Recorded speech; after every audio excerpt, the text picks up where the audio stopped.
We're live. We are live. What's up, everybody? Long time no see. It's Plastic Platforms, the show that me and Stubbs, we actually enjoy doing it, but it's been a few months because we've all had things going on for a while there. Stubbs was actually on a different podcast. And now we're going to get this going again, man, because we missed just hanging out, shooting the shit, and just talking games and having some fun.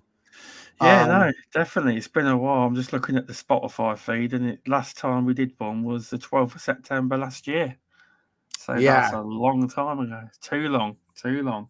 How are you doing?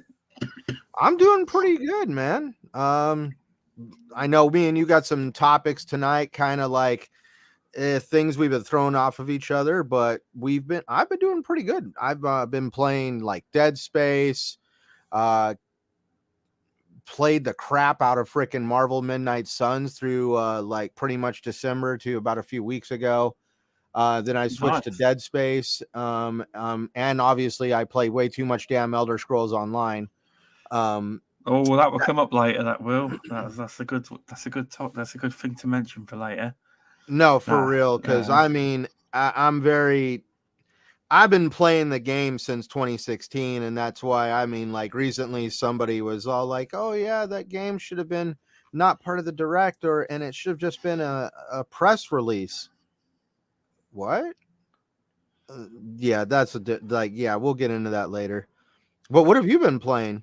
I know you've been playing like some Horizon. yeah, I haven't actually got back into that. I need to get better. The problem is, it's a great game, but you need to get into the hooks of the game. Because what I've been doing, I wasn't high enough level, so now I'm high enough level. I can get back into the main game, but now the problem is I'm part of the PC Master Race now, and I've now been playing. I'm now checking out all the PC games, and there's a Steam Festival this week. This week with loads of demos available, so I'm going to be checking out loads of them. But I will say one thing: I've always heard, and I was part of the narrative on this about PC gaming and how it's crap. Well, changed my mind because I got a fairly decent PC. Probably this one I've got here, probably £1,300 with a monitor. What it was is I used to sell, the Windows updates and all the security updates and driver updates is all out of. It's like hard, but it's in reality what it was is it's the fact that I just simply had the cheap laptop and was no good. That's why, and old technology. Initially, I've not had it long. I got it Saturday. I'm liking it so far. It's as soon as I turn the computer on, it's literally on. You just type the code in to get in. It's just straight near instant boot. It is. It's so far it's been it's a 1440p setup though, which is nice and smooth. I've been playing Steam World Dig 2 on the Steam. That's really good. And I also tried the first game I tried was Gears 5, of course, and that runs fairly well. You don't need a top end spec because I got an RTX 3060 Ti graphics card wise, but I'm liking being on PC because now I'm on PC, I'm on Xbox, and I'm on PlayStation technically because I'm via the PS4. So I'm like a multi-platform gamer now. I was before, but there's so many games to explore. But I'm really liking that Steam World Dig 2. Really nice, like art style. It's like a Metroidvania kind of game, but so I'm only like nearly an hour into it. But I will finish that game because I've got this reputation of starting games and just not finishing them. But this year, hopefully, I will complete more games than last year. Let's avoid that question on how many games I completed last year. Because I said at the start of last year, I'm going to complete all these games. And then Masuko, a good guy in the community, he was doing the same thing, but yeah, he obliterated me, completed like 80 odd, something like 60 games or something like that. He plays a lot of indie games as well. He does because he has a PC. But yeah, I have been playing Horizon as well. But I've got to get back into that. But that's kind of what I've been playing. But I wish I need to get a game like you. It's like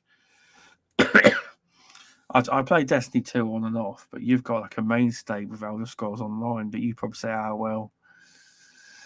You probably love it, but at the same time, you think, "Oh, I spend all this money on this game." Yeah.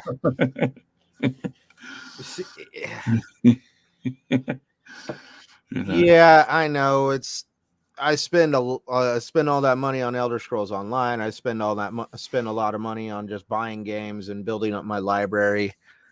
What could I say? You know, there's worse things you could spend your money on. I don't do drugs. I drink 1 or 2 days a year, if that. I spend my, at least the money that I allocate for myself to basically outside of budgeting everything. I have money that I spend on myself, and I pretty much I buy what interests me, and I spend a lot of time at home around my wife. I have a great relationship with my wife. I sit at home. I basically play my games, help out around the house, and listen to my freaking crazy ass cat in the background, if you can hear. And you know, what can I say? Freaking, that's why I don't really get into the whole argument of like how like, and this isn't aimed towards anybody. Me and we got into a little bit of a debate about this last night on TXR. I take my money seriously, but also at the same time, we all need to realize that gaming is disposable income. You know, plain and simple. It's not life or death. It's basically, I understand that you want to get your money's worth, but sometimes it just comes down to that, you know, the idea of trying to be just like very overly critical of everything and demanding way too much. Like it's just like, you know, like last night, what I said that, you know, I am a consumer, but not at any time do I feel entitled. So therefore I just, you know, I have fun with it while I can, you know. Yeah. ESO, there's a lot of time and money wrapped up in that game. And yeah, it definitely steals me away from freaking playing other games. Like freaking, I can only play like one single player experience at a time, and then the rest of the time it's Elder Scrolls Online. But that's just because I have a great group of friends that I play with on a regular basis. Like almost every night, every other night, we're hanging out, shooting the shit, just having fun. I've come out on Twitter, and I've also said it on both Gaming Beyond the Box and TXR. If anybody ever is interested in Elder Scrolls Online, they want to know anything about it, they ever want to have somebody show them the ropes, I've basically offered a few people like, hey, you could just you're going to be hanging around me and the guys I play with on a regular basis. But the fun part is we're a very inclusive group. We're always down to show other people how to play the game and take them on. Like Blue hit me up the other night. He's one of the guys I game with. He didn't understand what was going on with the event they're doing with the Age of the Dragon event, where they're celebrating the release of the Elsewhere DLC.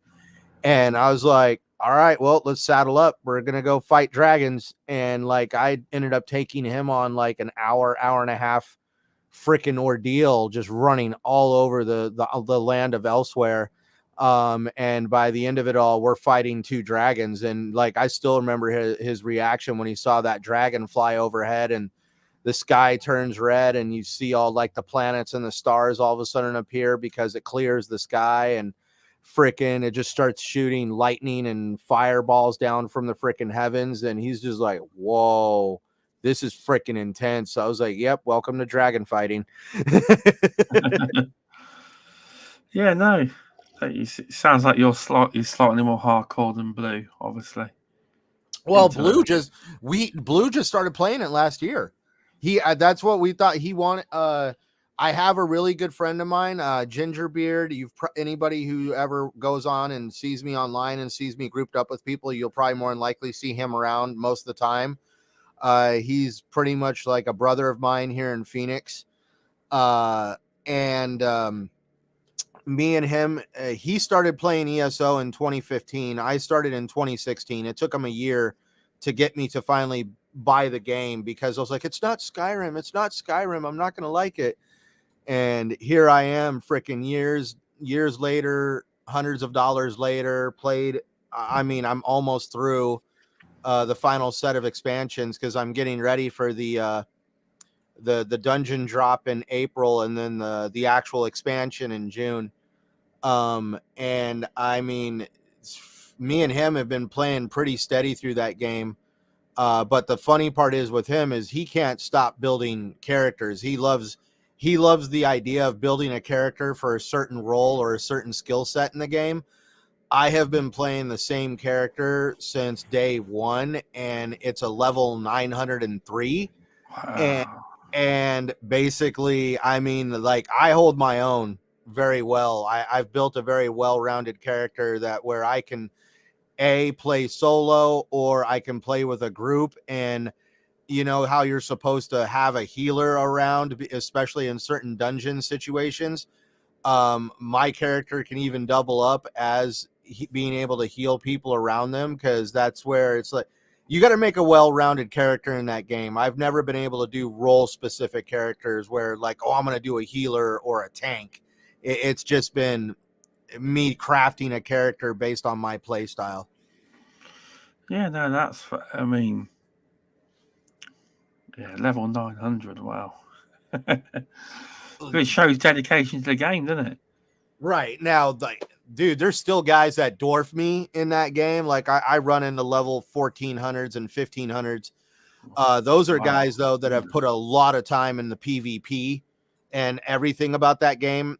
I'm not a big fan of the PvP, but that's just because I mean, the PvP area, that's where you get to see some of the more hardcore individuals. And I mean, every once in a while you'll run into these guys and they have this dueling system where you could duel people out in the PvE areas, but you got to invite people to duel. And I have the chat open, and it's funny when you see these duel requests and then some of these guys respond with, I don't duel anybody under level 1000. And Really? you're just like, wow, freaking, that's some prissy shit. Wow. How many level 1000s do you think there are? I run into people all the time that are 4 digits. But those are people that have been playing the game for a very long time. Well, yeah, I can imagine, because it's quite a daunting aspect. I mean, to you, obviously not, but it's like, I wonder how. It's like, I say it's like Blue. You say Blue's been playing a year. It must be quite daunting, because when you hear like the amount of hours you've put into the game, and there's all the previous content, because it's not like Destiny, is it? Where the Destiny used to lock a lot of the old content away. Like, all that content's there for you to play. Oh no, you can. That's one of the reasons why I've been very critical over Bungie and Destiny, because that's where I'm sorry for anybody who's a big avid Destiny fan, and anybody who really is into Destiny has actually agreed with me. Them saying they had to sunset stuff to keep the content fresh was absolute BS. Yeah, it's because their game engine was flawed. It was flawed, and now all of a sudden, magically, the game engine is all of a sudden patched and fixed. So it's like, okay, cool. Was it really that flawed, and it took a lot of time to patch and fix it? Or are you just too damn lazy to fix it, and you just decided all of a sudden to fix it because you guys were pretty much getting hammered pretty hard on social media for it? And that's where I'm glad they stopped with the sunsetting crap in Destiny. That's what made me go back and start dabbling a little bit more in Destiny. I remember telling you about that. But yeah, when it comes to Elder Scrolls Online, that's why I always shook my head at Destiny. I can go back right now, start a fresh character, and play every single content that has been put in that game since it first came out. That's a big game. Like, I mean, when you download that game is like big. You better have a sizable chunk of your hard drive ready for that game.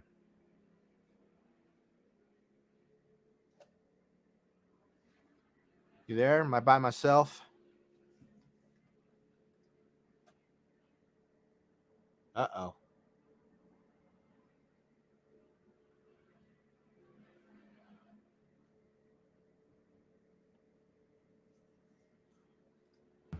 Sorry, I do apologise. My son came in the room then. Oh, you're all good. I was about to start making jokes. Be like, oh, that new PC. Oh, it's so glorious. You're not even here. No, there's no issues. No, but you are right. The sunsetting issue is it's never been a good thing, but they have stopped the sunsetting now, which is good. But they never needed. I don't think they ever needed sunset. But the problem is games like Destiny bring up a bigger question because it's like, how would you say?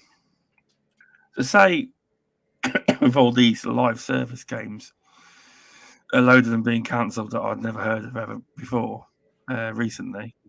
I can't remember the names, but so if you imagine now Destiny didn't exist, right, and it just launched in 2022, 2023, that IP would be dead. The mistakes they made and the roadmap they had, game devs and studios are not afforded anymore. That game would have been canned. Do you believe that? Because the game industry's changed since then. They haven't got long to wait it out. Whereas Bungie had that back then. Well, see, that's the interesting part. Excuse me. Things it would be a total different environment now if by some chance freaking Destiny did not exist. Yeah, exactly. It would have. I believe if you brought that out now as a new IP and no fan base there, I reckon it would have failed. Companies don't get them kind of chances anymore.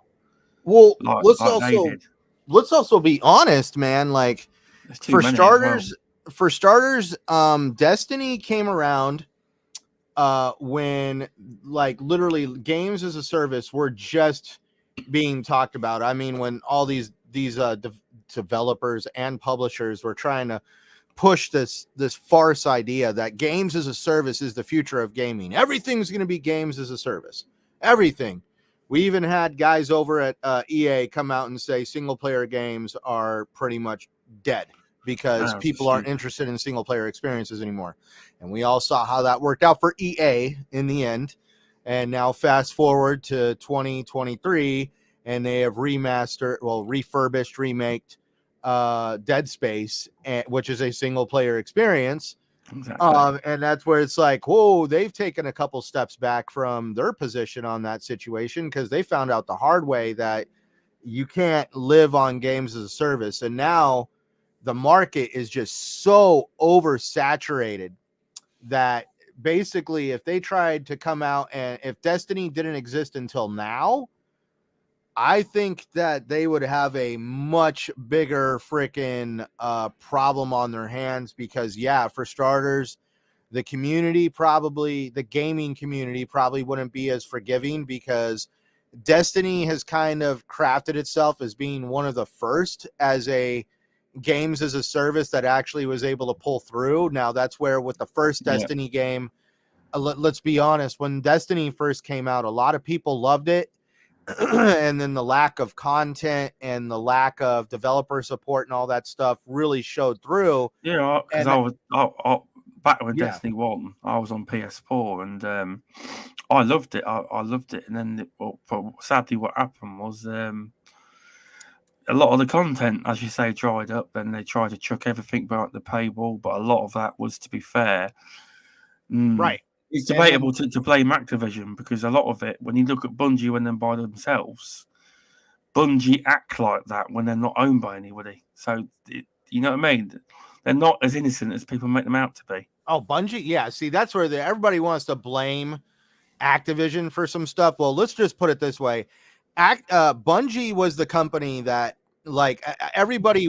I have stood by everybody. Oh, we want Bungie to make Halo again, dude. Bungie abandoned Halo. They abandoned the Halo the Halo fans. Why the hell would you want Bungie back?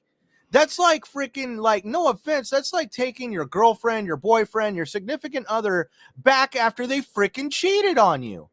Like, why would you want them back? Like, they completely abandoned a great franchise, a great game under a great company, and they are just like, no, we want to strike off and do our own thing. But hey, kudos to you.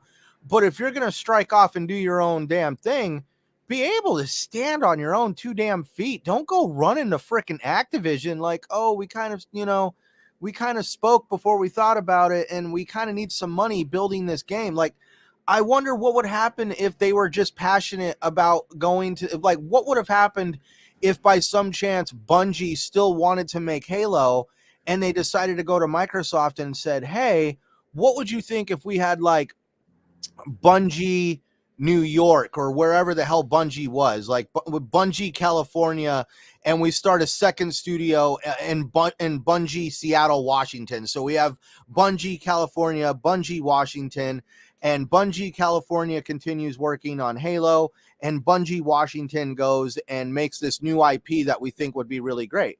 Do you think like things would be totally different for Microsoft if that would have went that way with Bungie putting Destiny under while they were still a Microsoft studio?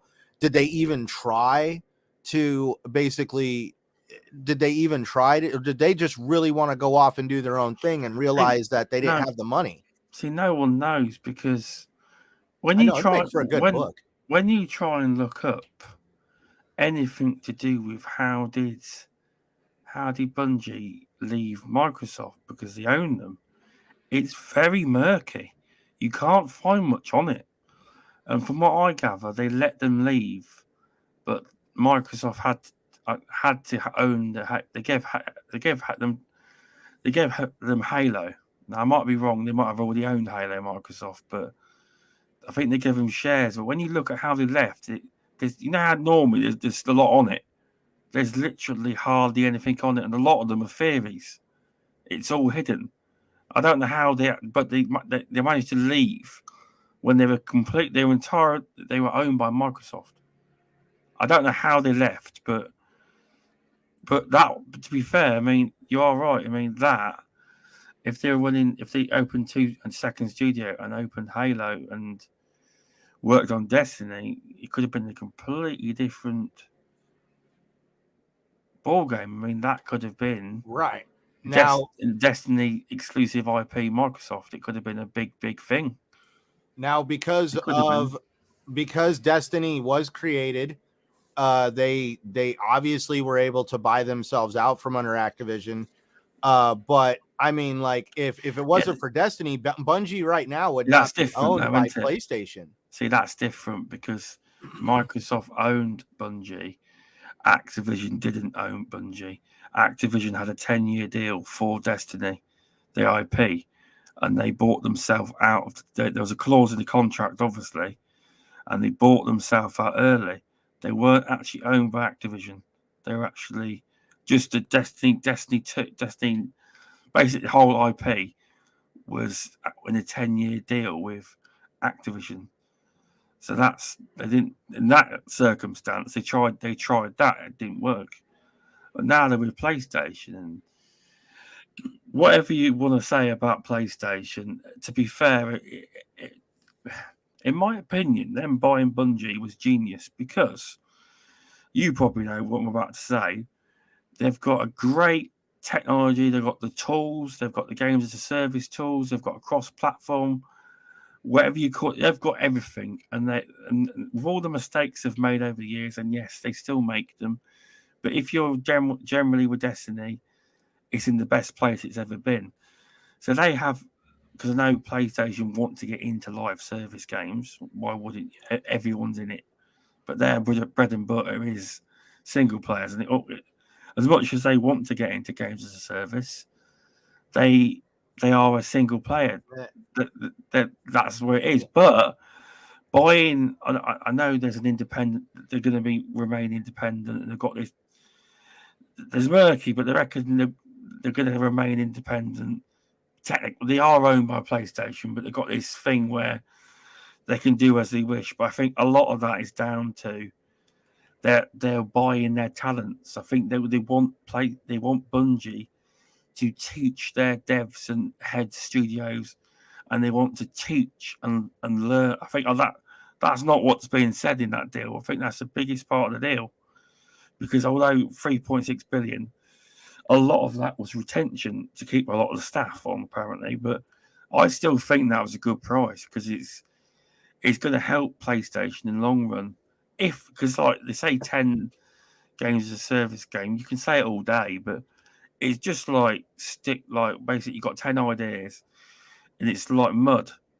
You chuck it, and you see which one sticks, because you're not realistically going to have 10 live service games be successful. You might have 1 out of 10. It's like on Xbox.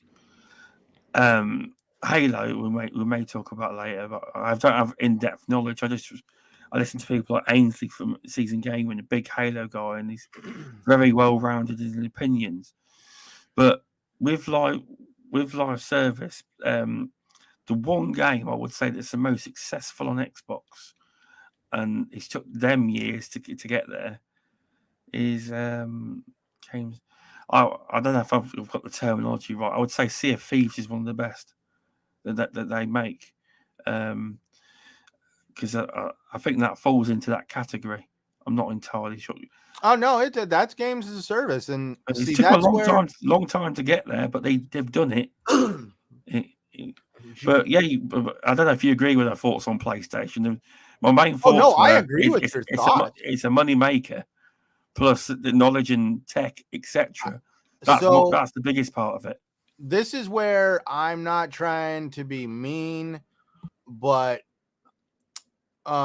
it's me just being brutally honest. So yeah, I fully agree with you. That is where PlayStation wanted to get the support, the staff, the technology, the know-how, the pedigree to create games as a service, because like, I'm sorry, as much as people don't want to admit it, PlayStation is where you go to play very well-crafted, well-rounded single-player experiences. That's true. PlayStation has never, ever been known for their multiplayer experiences. The last multiplayer experience that anybody has ever talked about that was in an exclusive in-house production, we're not talking Call of Duty or something that was done third-party, was Killzone and Resistance: The Fall of Man. Yeah, like those games have died off. Sony has not invested any time or money into those franchises, so they're pretty much back to square one when it comes to trying to craft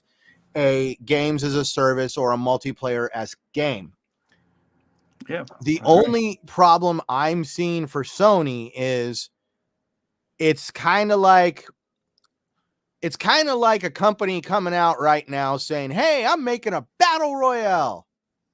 Yeah, it's gonna I'm sorry, it's going to literally go over like a lead balloon. Like I mean it's like, so the only reason why I say that is because the battle royale ship has sailed and is in the distance. I mean, unless you are prepared to try to create a battle royale experience that's going to be totally different, everybody's going to stick with Apex Legends, freaking Call of Duty Warzone, or Fortnite. Like, I'm sorry, you got the Trinity right there. You got the Trinity: Apex Legends, Fortnite, and of course Call of Duty. The Trinity of Battle Royale has been sealed, as because of that, even games like PUBG, like pretty much the birthers of the concept of Battle Royale have been shoved out of the conversation. The only people playing PUBG now are people that are loyal to that brand, which are very few and far between. And let's just say it, PUBG is not attracting new players. They they're maintaining the player count that they have by keeping those players entertained. Their market, like where the Fortnites, the Call of Duties, and even Apex Legends are still able to bring new people in. If you really want to say it though, Fortnite, they're always bringing new players in, and I feel that I feel like everybody's playing catch up when it comes to Fortnite and the Battle Royale experience. Like everybody, Definitely. like I'm sorry, but the pinnacle at this point is Fortnite, whether people want to admit it or not. No, But it is. I just got to do some shout outs. okay, Shout outs to Smitty Smith. How you doing, mate? And the main man, Invader Gaming. How you doing? But TXR crew inside. Right? Yes, my TXR brother from another mother up in Canada. Man, freaking I love hanging out with Invader and the crew over on TXR. We have some pretty good debates. If you guys haven't checked out last night's show, definitely there was some good back and forth. You'd definitely be entertained. I'm getting there. It just appeared on Spotify, so I'll finish the rest of the show on Spotify. I will. I know I prefer Spotify compared to YouTube because you actually can shut your phone screen off. Yeah, you can. Without having to pay $10 a month for that freaking added little feature. But no, you're right. You are. It's like Fortnite. I mean, I'll be honest. I thought years ago, no one's ever going to knock off COD. Now, COD. No, to be fair, COD hasn't been knocked off, right? But I never thought a game like Fortnite would come where it's just so big. It's like a monster. People have tried to take it's just so damn big. Well, Fortnite, I don't know if you want to say they knocked off Call of Duty. Well, they didn't, but they definitely divided the player base. Sorry, I don't mean knocked. I don't mean in the term copied. Well, them. I mean as in. No, I agree with you. Because technically the kings now. Well, yeah. Well, I'm curious on how long Call of Duty is going to stay king, especially with the turmoil that's.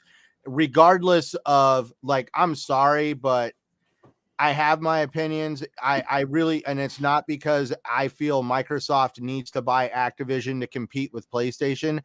I feel Microsoft needs to buy Activision to fix Activision because Activision is a broken freaking turd internally. And that company, I'm sorry, is on life support internally. And if by some chance Microsoft does not buy them, it's just going to continue freaking being this death spiral until we see literally the tipping point. Are we going to see the company start hemorrhaging money because people are giving up on their titles? Is there going to be a walkout at Activision because of the fact that they treat their employees like utter slaves? I mean, it's pretty bad internally at Activision, and I really feel that there needs to be some intervention with another company, and that's where I just feel like Microsoft. What do you think? Yeah. What do you think the chances are? I really don't know on that one anymore. Because I don't have any faith the deal's going to go through no more. Because although just disregard the FTC because no, I'm not throwing the FTC. I'm thinking that once the EU and the CMA come out with their stuff, that's really going to be the deciding factors. Because the deciding factor will be the CMA or the EU. If one of them blocks, it only has to be one because it actually is, and that's in Microsoft's own contract. It says there's a contract of sale of purchase to the investors to buy them. And it states it has to clear FTC, which it would be easy to get around the FTC in America. Microsoft can litigate them. Whereas we had Luke Steele on the last show. But not to get into it too much, but basically they can't litigate CMA or the EU. It's not possible. They can ask them to relook at it, the CMA, if they think if CAT feel it's valid, and if they look at a certain section, still return the same verdict. That's it. See, that's where I don't know that I feel like we've seen members of the EU and the CMA come out as bad actors when it comes to. So the CMA, you shouldn't go on social media and say my PlayStation. Sorry, so the EU, that guy, you're talking about didn't actually work for that department. I know, but it's the optics of it. Oh, And you when are right. when you have optics like that take place, that's where like hey, you need to take a second look at this because of A, B, and C.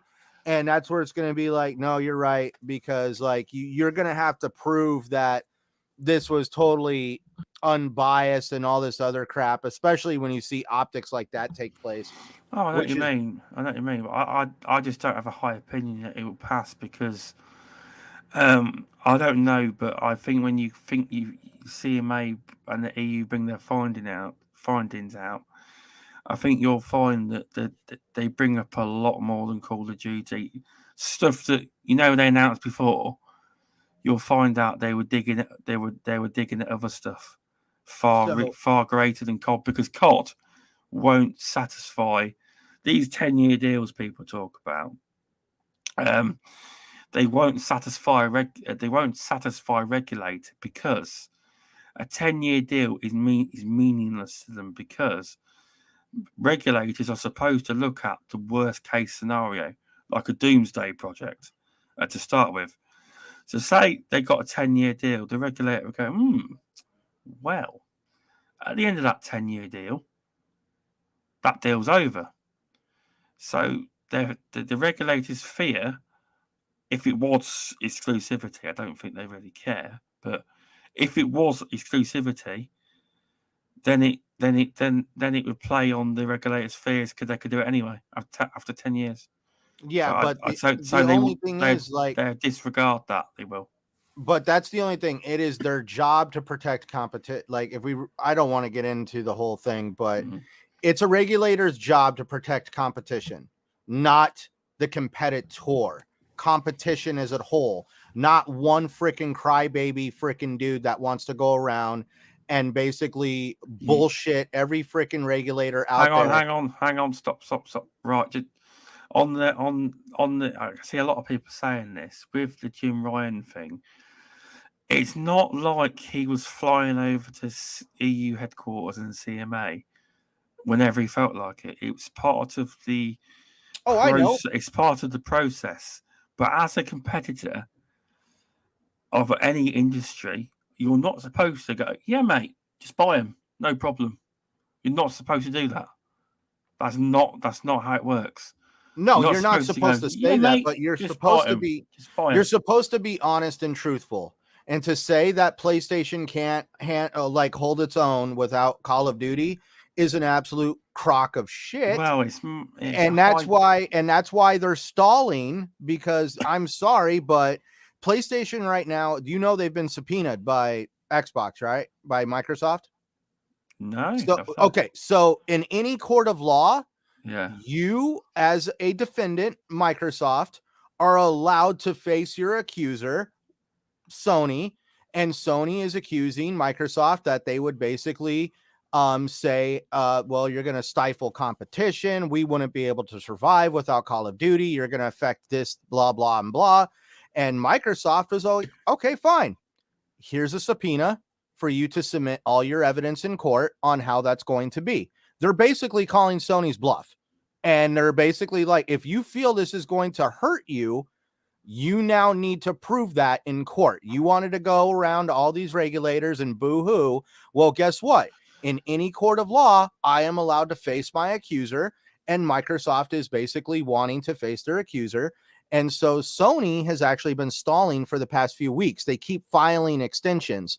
Well, the judge gave them one final extension till February 10th for them to supply Microsoft and other federal regulators with actual physical documentation that this is going to not only hurt competition, but some of the documents that Microsoft has requested are, we also want to know every third-party deal that you've ever made.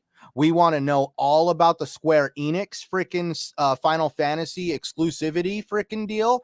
Basically, they are going to rip Sony's little secret freaking exclusive side projects wide open. Now, a lot of the documents that are going to be released to the public are going to be redacted, but there's going to be able to be people that are going to basically leak some of these redacted documents. We all know this is going to happen. Oh, Sony is stalling, and Maybe Sony's even trying to say it's going to cost $2 million to supply all the evidence that Microsoft is demanding. And the funny part is the judge is basically, they're trying to quash it. They're trying to be like, oh, we shouldn't have to supply this. This is meaningless. And guess what? Neither the judge or Microsoft is not willing to quash it. They're like, do you know no, why? Do you know Huh? why? why? Do you know what this smells to me? Microsoft's worried that this deal's going to get blocked. Oh, no, and that they probably are. I'm telling you now, Microsoft is not happy, and they think this deal's close to being over. Well, that's the only problem is, so this is where Microsoft is doing at least due diligence, because all these regulators, I feel Sony has pulled the wool over their eyes and they are totally lying through their teeth, because they're over here trying to play this game of like, oh, we don't do that, when it's like, you do that. You have exclusivity. And this is the other funny part is Sony financially is just fine, and they are competing very well. You know why? They are bragging about how many copies of God of War Ragnarok, 11 million copies since November. Beautiful. Let's clap our hands. Good job, Sony. No shit. God of War Ragnarok is a well put together game on a well put together franchise. It has been marketed well. It's been touted well. Of course, it's going to sell, because you know how to compete in this market. And you also now have the success of The Last of Us television show appearing on HBO Max. And it is one of HBO Max's #1 shows. So please, it's good. Please, PlayStation, break it down right now. How but them numbers, I mean, they are great, but it's not competing on Call of Duty's level. But that's the thing, that's where it brings us right back to, I think also Sony, I think they wasted all that money on Bungie at this point, because to kind of come full circle, let's just put it this way. We have seen at least 10 games as a service shut down between January. We're going to see at least 10 games as a service shut down between January and February. The games as a service train has officially left the station. The ship has sailed. Unless Sony creates an absolute masterpiece of games as a service that's going to get people to freaking drop Call of Duty, like they're screwed. They're screwed. What you just said is exactly why they can't. There you go. Why they can't compete. Right. And that's where, so what is that $3.6 billion with Bungie worth now? They own Destiny, a company that basically in the contract made it to where they're still able to function independently.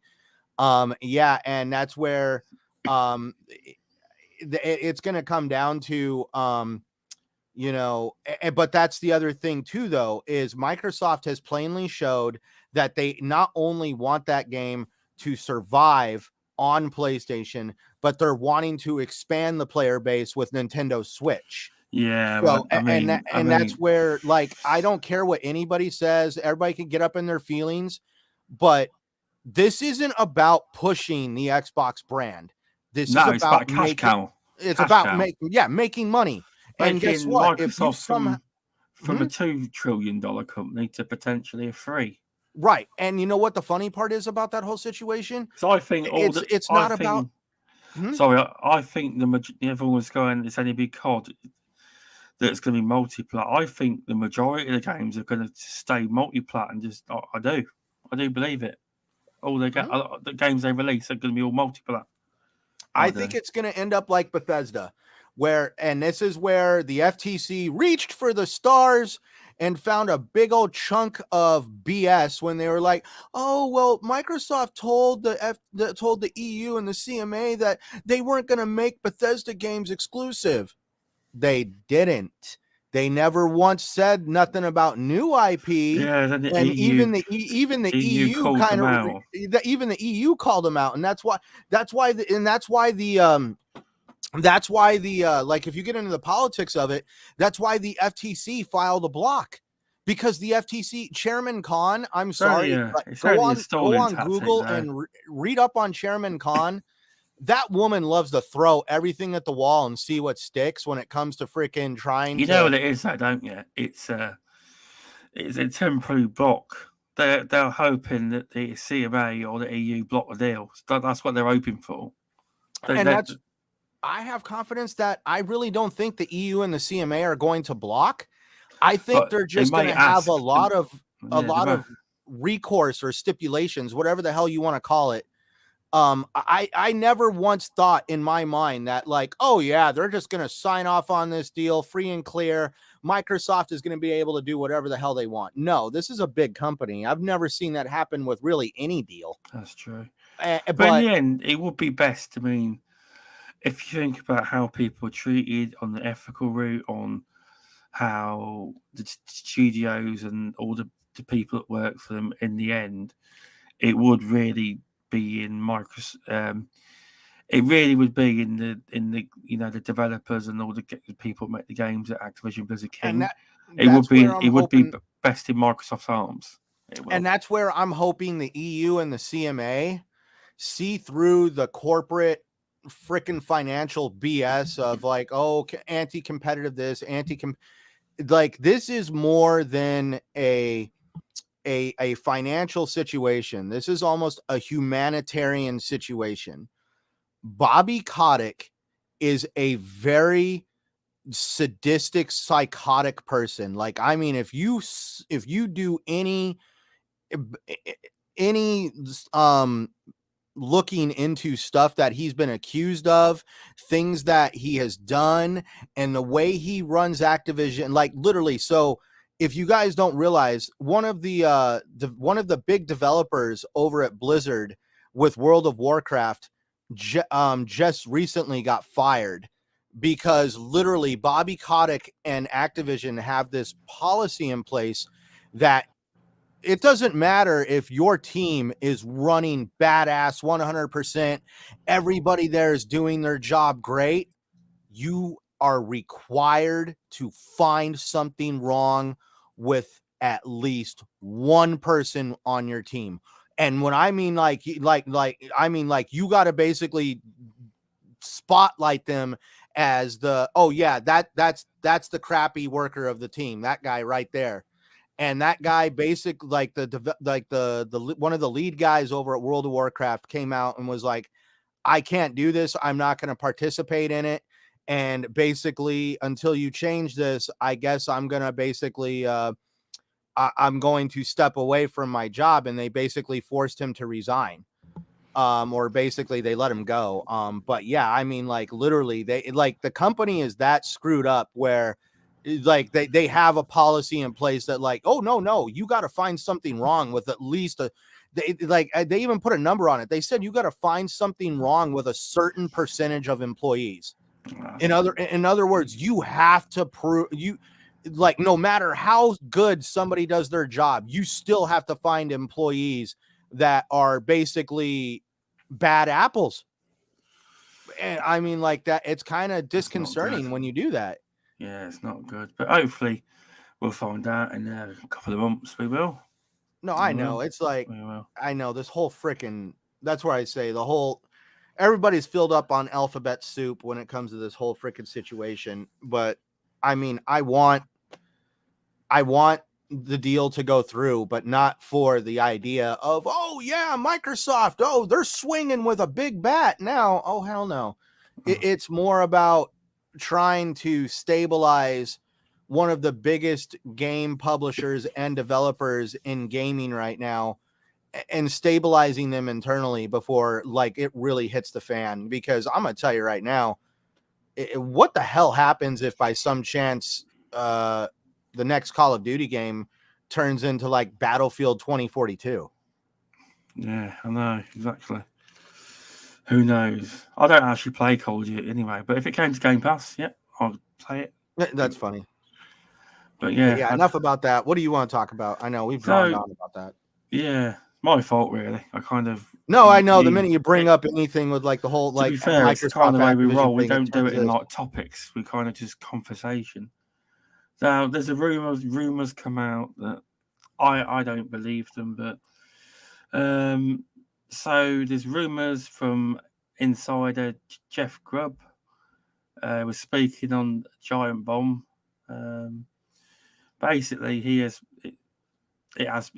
saying it's been discussed broadly that the coalition was working on 2 new projects outside of Gears, one of which was to be a new IP. While we have no concrete details on what these were to be anytime soon, it seems disappointing that we won't get to see the coalition's talents on other franchises in the near term. That said, as big Gears of War fans, we are excited by the prospect of Gears 6 potential to bring the IP back to the spotlight. Now, that was from Season Gaming, that article, by the way.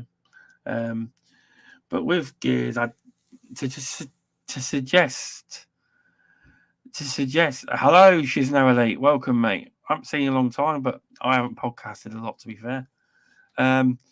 Now, you know, I like Gears. First game I played on new PC was Gears. Now, I don't believe that they were working on 2 new IPs, to be honest. The coalition, it's a coalition for a reason. Coalition order of governments is part of the game. They were Black Tusk Studios. They were asked if they wanted to be the Gears mainstay. They said yes. This is the same situation for 343. They are all Halos. I know all the controversy that's gone on, but they are still Halo. So the same goes for Gears. I'm not, because basically a lot of the rumors that came out about the coalition the past couple of years, they ain't been true, basically. So, because the thing is, when studios say projects, I've learnt this. Just because the coalition has projects, does it mean they're all games? From what I understand, project means, say, because Gears of War are about to bring out a card game. Like you play against your friends or whatever, that would be deemed a project. When Xbox Studios have projects, doesn't mean we've got 5 projects and they're all video games. Because it's like Halo, they've got books, they've got TV series, they've got comics, they've got toys, they've got all sorts. It's all deemed projects as such. The same with the coalition, but I don't think that they ever will work on new IP. The only one that was a new IP was Out in the Wild, and it wasn't a game they were going to make. It was just a Matrix demo. It was, but yeah, I don't really believe this rumor. Jeff Grubb is right a lot of the time, but I just don't believe this. That's all. Well, what do you reckon about this? The match work. They have the potential. They've got the talent and the echelon to create a brand new IP that's top tier, on the level of the likes of God of War. I do believe, but they are a Gears studio, and that's what they are for. To be honest, what do you reckon? You there? I'm here. I'm listening. I'm debating in my head. Like, so are you trying to ask, like, is the coalition capable of creating a different IP, or? Well, the rumor was that they've cancelled 2 IPs. Hang on, just get it back up again. No, I know they canceled 2 IPs. The whole Jeff Grubb comment thing. Yeah, they are capable, but I just don't. Do you believe they were working on 2 other IPs now dumped? They could have been. I mean, like, you should always have something in the background cooked up in case, like, what if by some chance, like, Microsoft doesn't want to make another freaking Gears 4 for God knows how long. You want to keep the doors open. You want to keep people employed. You want to keep revenue coming in. And I mean, hell, freaking, you got to do something. And that's true. That is. So that's what I mean. You should always have, contingency plans running in the background. I mean, you should never put your eggs in one basket. That's one of the biggest. That's one of the biggest problems, and that's one of the ways that I've That's one of the ways that I've helped the business I work for grow now. When I first started working for them in 2007, they concentrated heavily on just selling the units. They didn't care about repairing them. They didn't care about anything. All they cared about was sales, sales, sales. And I'm like, what happens if the bottom of that basket falls out and anything happens? And well, the recession, and I started working for them in 2007, and the recession in '08, that screwed them up, and they realized that they weren't prepared, and the owner of the company had to actually sell.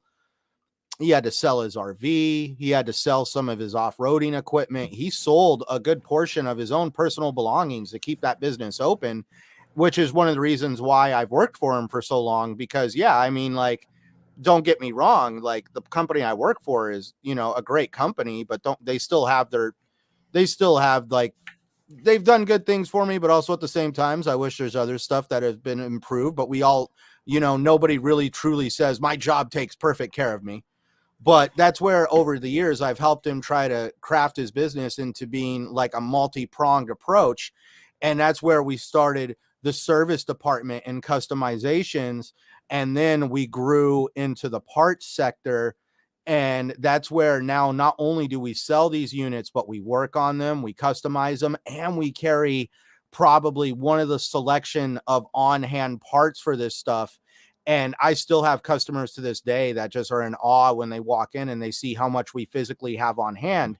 And that's where it comes down to, you shouldn't have all your eggs in one basket. And it's worked out quite well for us. And that's where with the coalition or any company, it's kind of like you can't sit there and say you're going to make the same game over and over and over again, because it's like we see the problem right now with 343 in that concept. And like 343 has really kind of backed themselves into a corner, because nobody's like, there's a lot of people that, at least a lot of the original Halo fans, are having a big issue with 343. 343 has no way of basically that they know how to make single player experiences. They had no idea how to make a proper games as a service experience. And as you can see, when you're basically in that corner, it's hard to get out of it. And I think, and when it comes to the coalition or any kind of rumor, sorry, I don't want to go down on that tangent. Yeah. This is the one thing I don't do, is I do not hang on the words of Jeff Grubb or any gaming media journalist that's just really pushing hearsay. And at the end of the day, the funny part is it's just conversation. It's not like anything official was announced, or there was artwork shown, or somebody talked about it on stage time. This was internal conversation that basically Jeff Grubb and other members of gaming journalism like to regurgitate to basically to get themselves recognition. Now, I understand the concept of what they do, but that's where they're just regurgitating it to basically to keep eyes on them. And that's why no matter what, I have to take everything that flies out of anybody's mouth, whether it's Jeff Grubb, Destin Laguerre, or anybody freaking, I think Ryan McCaffrey is IGN. Am I right? Yeah.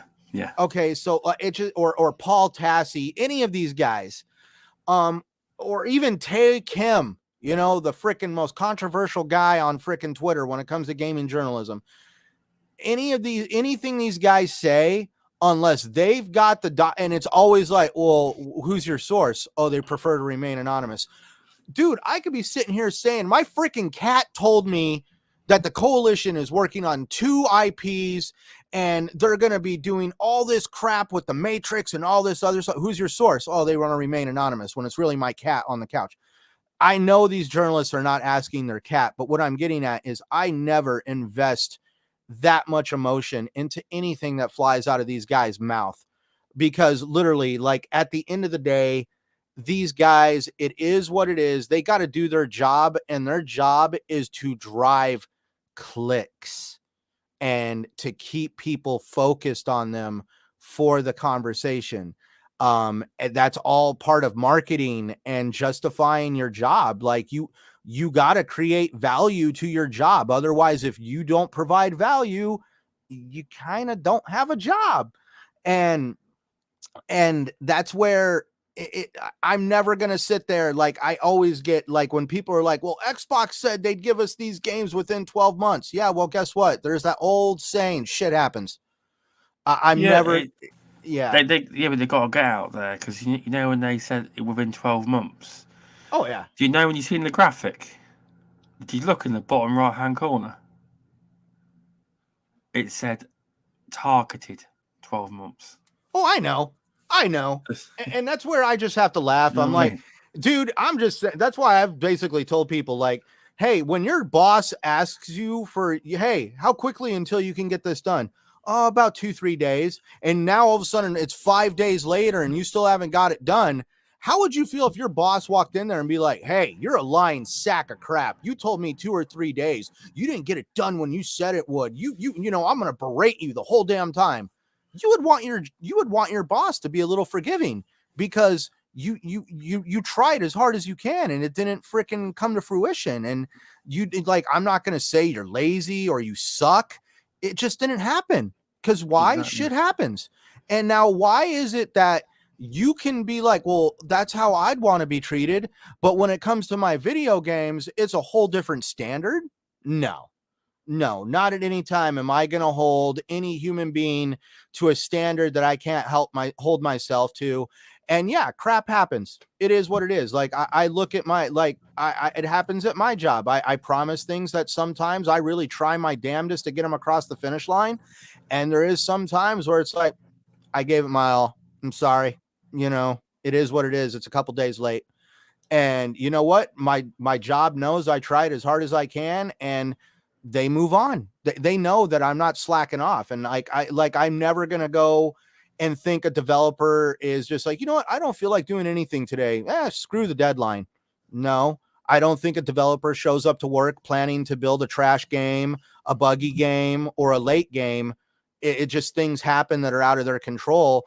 And you're also expecting hundreds of people to come together and coalesce and work and make this happen. And it all comes out perfectly fine. And that's where I've never been able to hang on to these rumors or these hearsays that come out like, oh, the coalitions they're working on working on two things. Okay. They're working on two things. Well, like, I'm never going to say that. Like, I'm never going to say, oh, it's 2 games. No, they could be working on a diorama in the back, freaking having fun. That could be a project. Or they could be working on something like on the scale of Gears Pop. We all remember Gears Pop. Yeah, it was a total. I know people that played it, that put too much time into it, that had great fun. But it's a game. Right. And it didn't last as long as it should have. But it's one of those things. Hey, that was a project. How about Gears Tactics? That was a project. Now that is an interesting thing, because when that was rumored as a new IP, and it was a Gears Tactics. It was a different genre in Gears, but that was rumored as new IP. It was, because it was on LinkedIn. Yeah. Someone's LinkedIn. It was on. They were working for the Coalition on a new IP.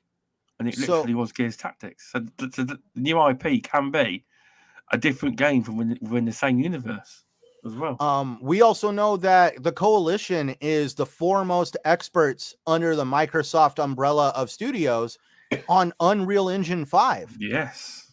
They could one of those projects could literally have been another Unreal 5 technical test for a different game. Yeah, we saw the freaking wizardry that they did with the Matrix demo with Unreal Engine 5. We saw that technical test that popped up on Twitter and other social media of like literally a Gears of War caricature where they showed the detail on the character that could be done with Unreal Engine 5. But they didn't want to call it Gears of War. They said it was something totally different. They didn't want to say it was Gears, even though the guy literally was wearing freaking the armor that they freaking wear in Gears. Yeah, exactly. That's exactly what it was. But that's where I'm just like, yeah, what was that project? It doesn't mean it's an IP or a game. It could be literally a technical test. Exactly. But yeah, I'm one that people in the community know me for.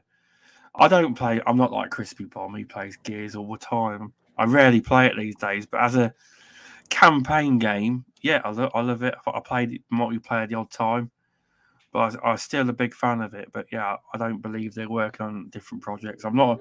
Whenever Gears related stuff comes up, I'm like, this ain't true. But it's weird because people like Scott from Green Pass Gaming, good guy.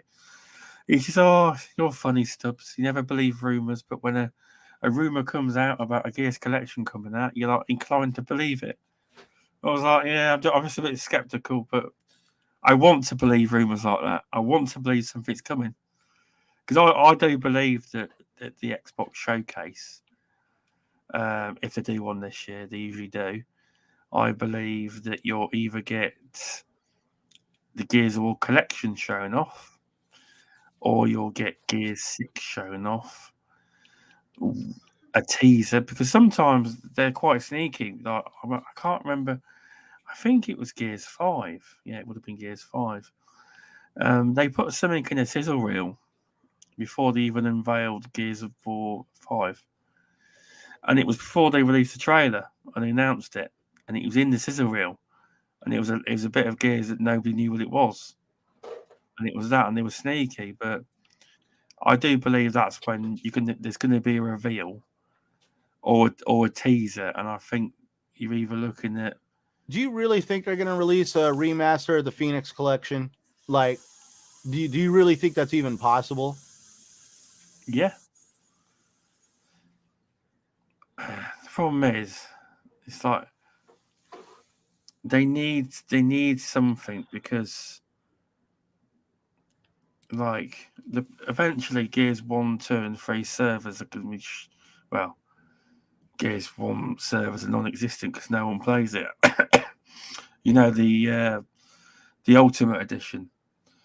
But Gears 2 and 3, Gears 3 people actively still play multiplayer. I do think that number 1 won't need doing because it's actually been remastered. It's called Gears of War Ultimate Edition. It's because it's called the Ultimate version. People don't realise because when they released Gears 1 on the console, it was missing parts of the game, and not many people know that unless you're a proper Gears fan.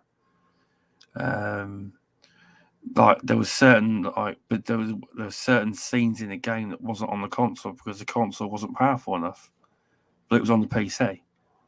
Because that is the one Gears game that was on PC, Gears of War 1, and there hasn't been one since, apart from when they started the Xbox got back into making games on PC.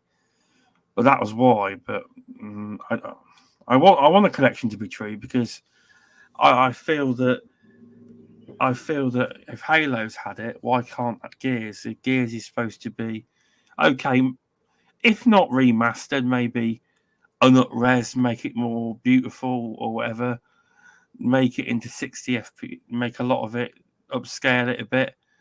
If not, something like that, because if Halo can have a collection to reminisce on past games, why can't Gears have that? Because they keep saying that Gears is an important franchise to Xbox, but yet a lot of the time they fail to show it to the fan base that they care. It looks like if you're a hardcore Gears guy or girl or whatever, it does look from the way the company is through presumptions that they only care about Halo and pumping more into Halo. That's what it looks like, but it's probably not true. They could be working on Gears 6. They could be, well, they are working on Gears 6, and they could have a collection. A collection would tide you over, but you are right. It's a big time drain going back and remastering it from the ground up into Unreal 5. It's quite a. I think we've got more chance of seeing Gear 6 in reality. I do. See, I really don't know what's going to happen, to be honest. The whole situation with Gears, and I really don't know. I know that it's going to be a little different going forward with the because of what happened with Halo. I mean, as we can all see, they have decided to just invest in the Halo multiplayer, and at this point, they're done with the Halo campaign. Now I've been looking into that. Now that is because I listen to Haynes. He's a big Halo fan, and he's got a great website, and he's great thoughts. He's got a lot of inside knowledge. Now, when Haynes leaks stuff, he mentions it. He's not one of these trying to get. Oh, I know. There's the guys out there that he's leaks. not trying to get clicks. But one thing that happened was he was working in. There's this Twitter account. It's in different language. He works with them, and a lot of what they said, like, oh, they're just working on multiplayer, the story's gone, all this and that, and then Jason Schreier went on Reset Era, I think, and then put, oh yeah, this is a load of bullshit. And then 2 weeks later, comes back with a book with an article like it's shocking news, basically confirming that, oh yeah, it's all true. All that was true. Oh, and shifting to Unreal 5 for multiplayer. But if anyone's not following Ains or Season Gaming, or go on Season Gaming's website, it's a very good, passionate community and news. It's very good. But he was saying that as far as he understands, that Halo 343 are just working on multiplayer. Now, that doesn't mean to say that campaign is over. They could be. This is a could. No one said this, but they could be getting other studios to work on campaign content going forward. That's not come from anywhere. That's just a suggestion that's been made that could happen, and it very well could happen that they've give it to another studio and let them work on it. But you wouldn't hear. But like with the Halo situation, like the leader of 343 hasn't really engaged with the community since he's took over. It released a statement saying, oh, the Halo franchise is here forever. The story campaign's all staying. Straight after all that news dropped. And it wasn't... Even the hardcore Halo guys weren't impressed with that. They said, that don't mean that statement. But, I think Gears will be fine. Gears 6 will be good, hopefully. But yes, I try not to comment on the Halo because Halo is hard because I'm not a Halo guy, you see. That's why I listen to people like Ains. He's a proper hardcore guy. And Scott from Scott from Green Pass Gaming, and Luke Steele as well that plays it. But see, that's where with the whole, this is another example of, and I say this respectfully because I am an Xbox guy, but I've said this in different spots and different conversations. I'm an Xbox guy because of the community and the hardware, and the games are nothing but frosting on the cake. My gaming experience with Xbox or gaming in general does not revolve around exclusives. I mean, I still have yet to play Hi-Fi Rush. I haven't yet. I know I do, but I mean, let's just face it.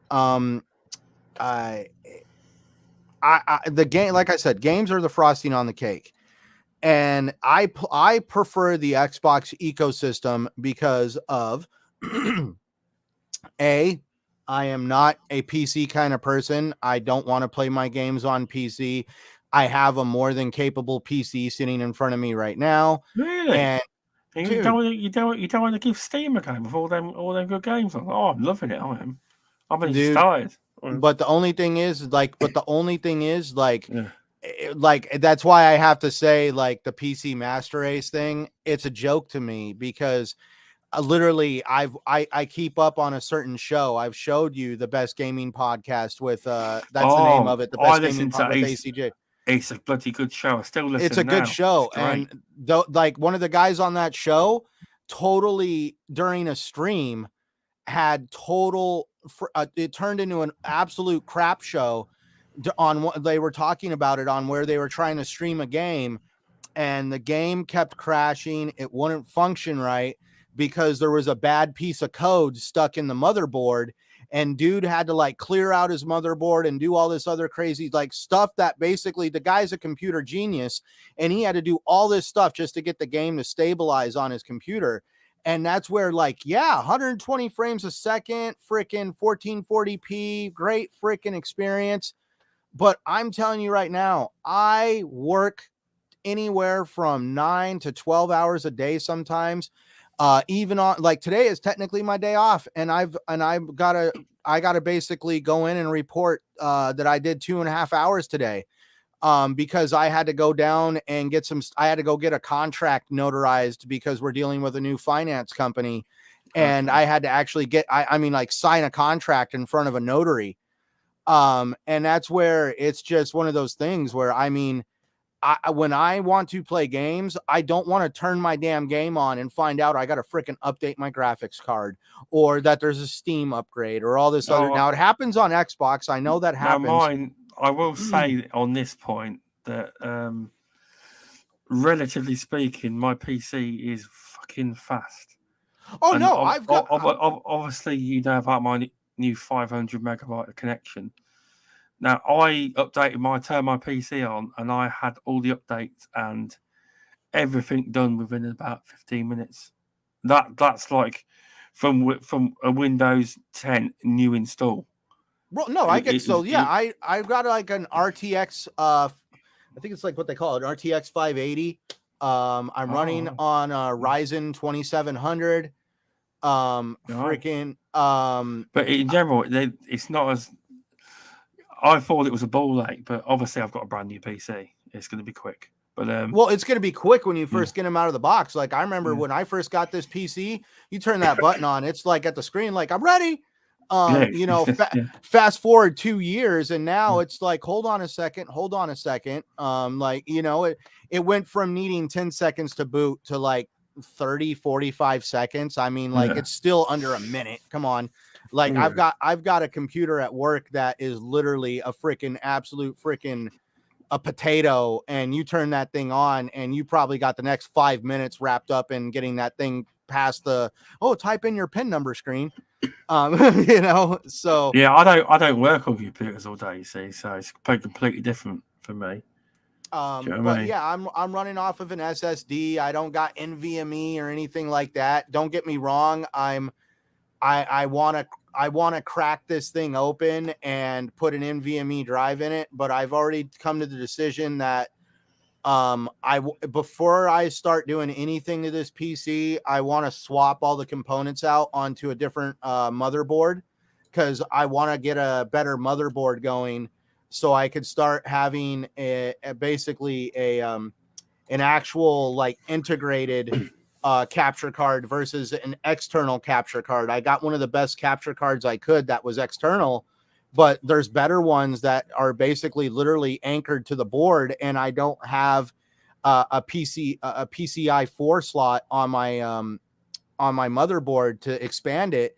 So I need to put a better motherboard in my computer, and then once I do that, I've got a rack in there that will hold 3 more hard drives on top of the SSD that's in there. And I already told myself, I was like, I want to put an NVMe on it with a better motherboard. And then because I'm not playing on the thing. I designed this thing to work with Adobe. That's what I bought it for. Dealer Gaming helped me pick it out. Shout out to Dealer Gaming. And he helped me pick this thing out. And the whole principle of this thing was to work with Adobe. It wasn't to game on.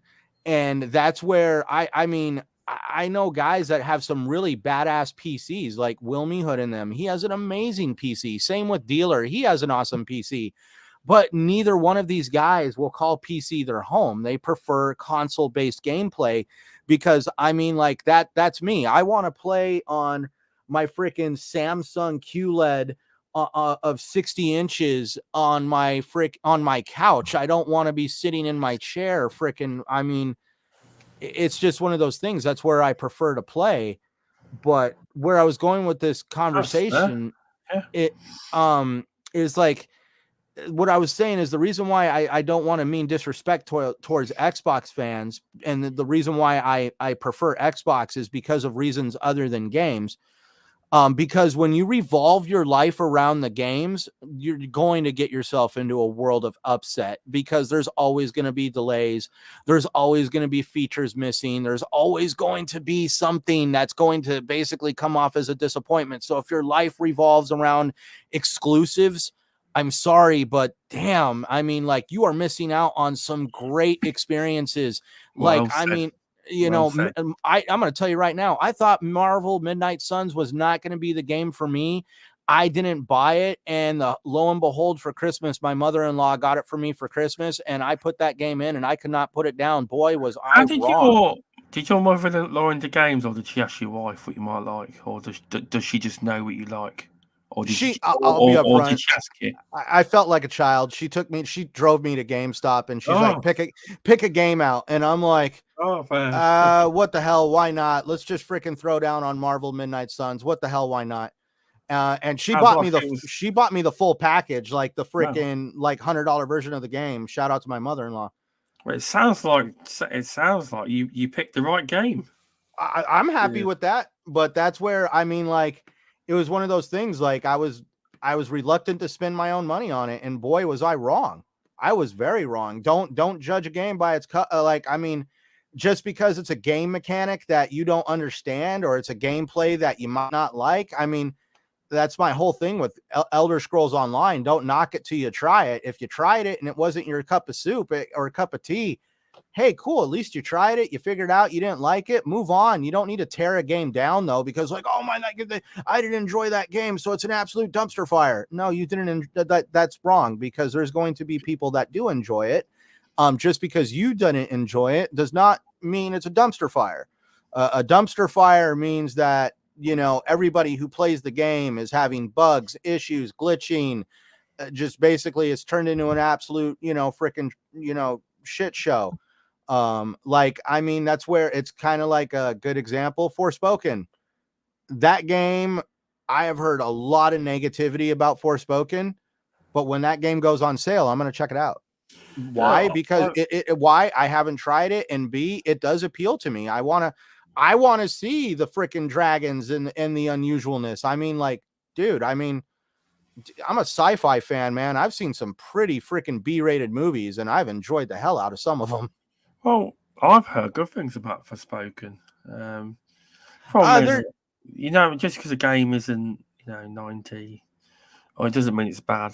There's loads of games that, like, obviously, you know, we've always spoken about how we first got to know each other, weren't it? About Metacritic and all that. It's all opinion based. I mean, a game for one person could be absolutely horrible. I didn't go to Metacritic for the stuff on Forspoken. The one thing about with Forspoken that I'm talking about, like, so like the things to talk about, like this is why I like ACG's game reviews, because he's reviewing them based on performance, how the game functions mechanically, acting, like voice and sound, and one of the things that a lot of people didn't like are how they tried to somehow shoehorn this game into being like hip and edgy, and apparently using the F word a total obscene amount of times is somehow new age, when it's just like, oh, okay, cool. Or like, I'm going to be upfront. Some of the stuff I saw, it was like, oh, the acting is very, I feel like maybe Square Enix totally did not understand, or whoever Square Enix got to do the game, but it is considered a Square game. And maybe they just don't understand how Western dialogue is supposed to work. And maybe they totally bombed it, because I mean, like, people do not talk like that. And the big problem is like the cities, most of the NPCs actually stand still. They don't move around very much. They're actually very static.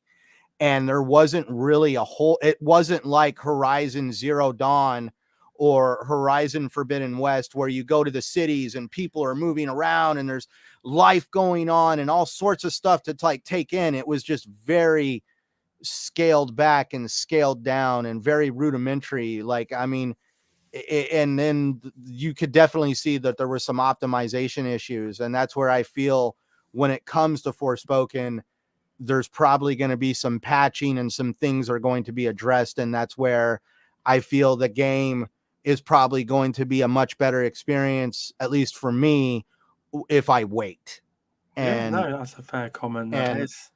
To at least finish off with what we were talking about with the coalition, at least, because I just want to say that this is where I just feel that people need to stop like literally holding on to every word that anybody says, whether it's a developer or a gaming journalist. Like, if they come out and say that, you know, they're working on 2 projects, that doesn't mean that they're automatically games. If they say that games are coming out in a targeted 12-month time frame, that doesn't mean every single game is going to come out in a targeted 12-month time frame. Crap happens, things can happen, delays occur. It is what it is. Go play something else. Don't like stand in a corner of social media and just basically, you know, whine and complain and yell at them the whole time, because like that, like, I mean, like, life is short. There is a lot bigger things going on in life, in anybody's life. And I mean, like, literally just say your piece and move on. Don't get up in your feelings about that whole situation, because I mean, like, literally these developers should be given just as much slack as you would want if it was your job. And then finally it just comes down to like, just quit. Like with Halo, not at any time did the guys over at 343 say that they are working on campaign DLC. And yeah, guess what? They weren't working on campaign DLC, but somehow members of the community convinced themselves that they were, and all this other stuff was taking place. They reckon that they were. The suggestion was that the game Infinite was supposed to be a platform, but then they reckon that got changed about 5 years ago. But the DLC, they reckon, was scrapped about 6 months ago. They reckon they were trying to make some. From what I read, they never once started it. It wasn't even an idea that left an Olive Garden napkin at a freaking lunch meeting. I mean, there's a lot. To be fair, though, it'd be a good story one day to come out, a big documentary. It would be great. Like to see. what is that new Halo that they're doing that has like that new art style? I wouldn't. God, now you're gonna make me Google it. Halo, new Halo. Yeah, they have a new Halo game. New Halo game. No, you've lost. Shout out to Dreadpool. Thanks for stopping by, mate. Hope you're doing well. Halo Infinite, a new Halo game, new art style. An Unreal Engine. Yeah. Well, let's see. Halo Infinite. Rumor, no campaign expansion. The multiplayer is going to be on Unreal 5. Is that what you mean? They're making a new Halo game that's more like multiplayer based. It even has a new art style. I missed this. Then. Was this actually for the sort? Was it just a rumor?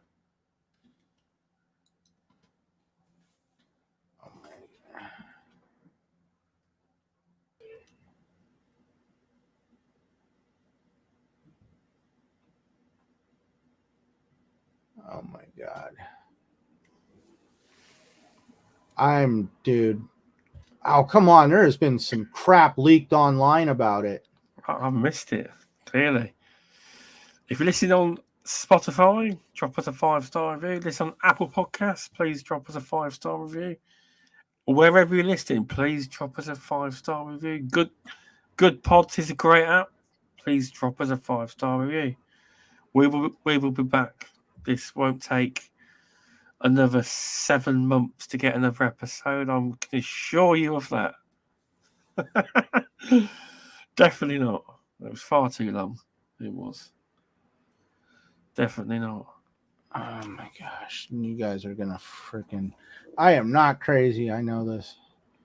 I haven't been looking, but normally I thought that kind of game might blow my feed up. That might. That's all. Not saying you're wrong.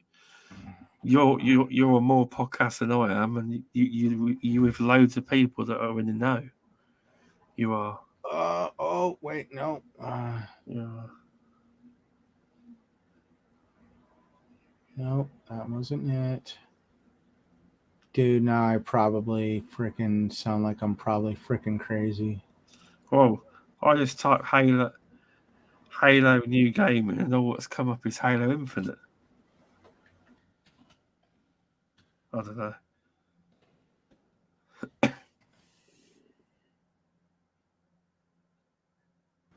Oh man, this is where I need to reach out to. I know one person you're about to say because he's like the man, the myth, the legend. I guarantee it'd be somebody like Crusader who knows everything. Is that who you're on about? He knows everything. Rumors, everything.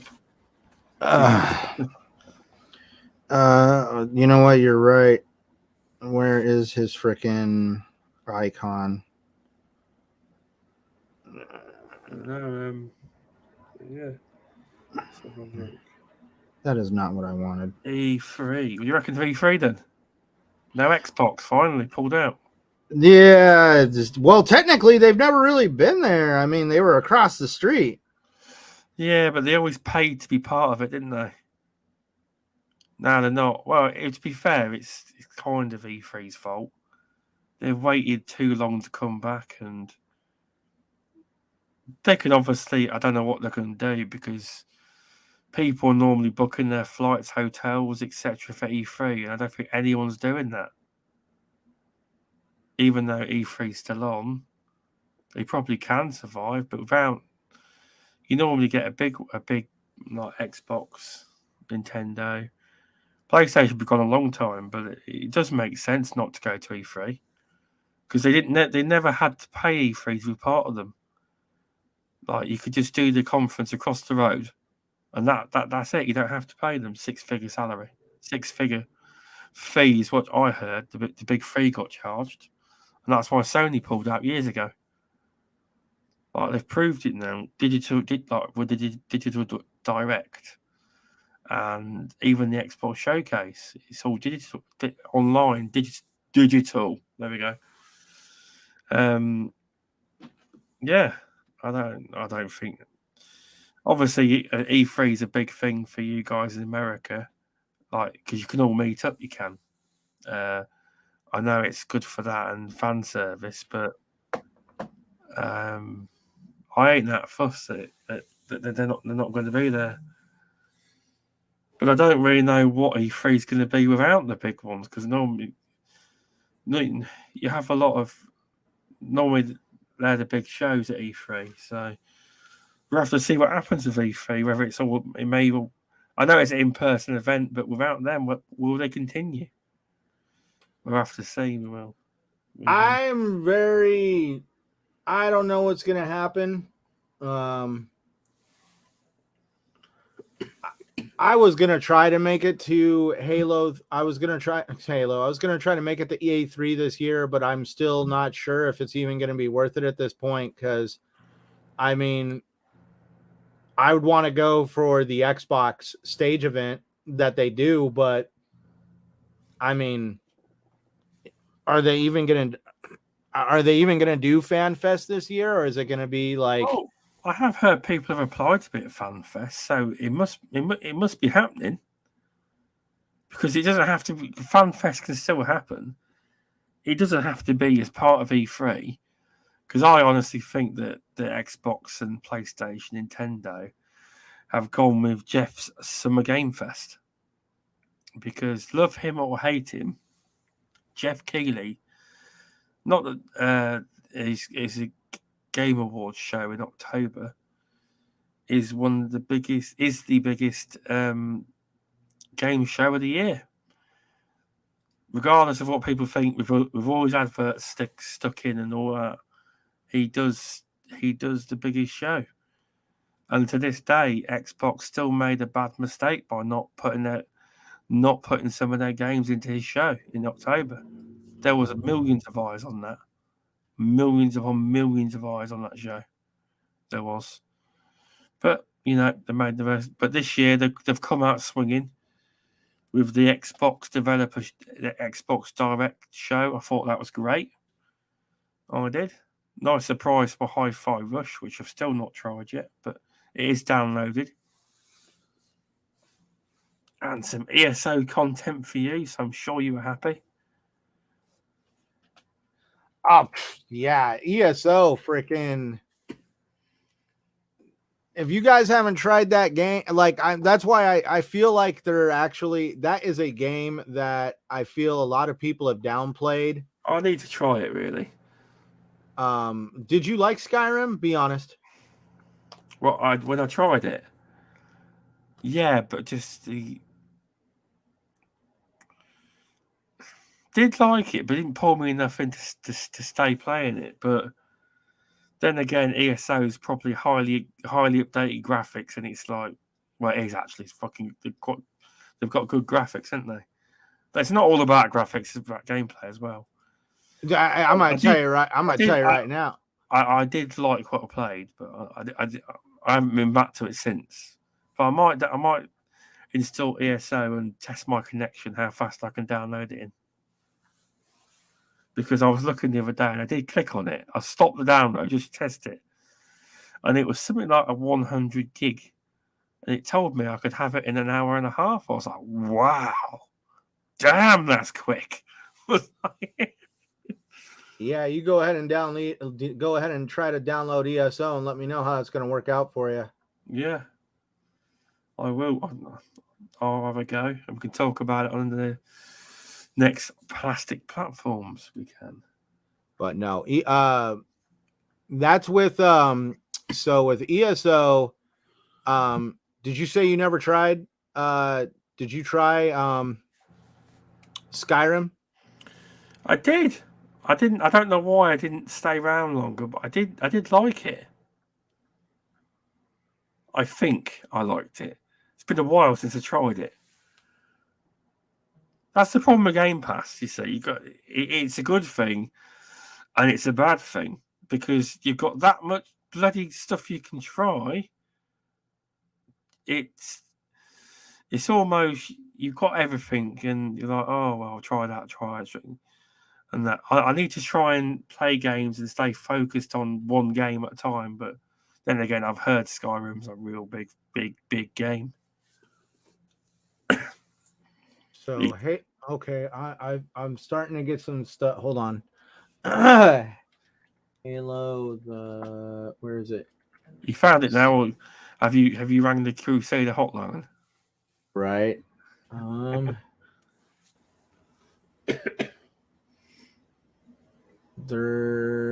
As you can tell, we're not scripted here, people. There's no agenda I know. here.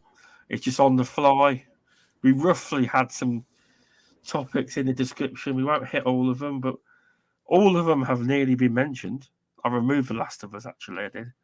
Because I haven't seen all of them yet. Well, maybe I'm wrong.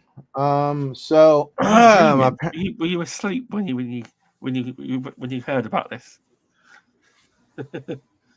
Okay. So I'm Crusader is obviously because he does gaming leaks and rumors. The actual page. Yeah. So there's basically Halo the Endless, which was trademarked. Both Jason and Jez have said that good old Jason. Both Jason and Jez have said that there is nothing more than a trademark. Let's see, a few months ago. Maybe I'm wrong, but that's where. But I guess there's also Project Tatanka. Yeah, and that's where it's.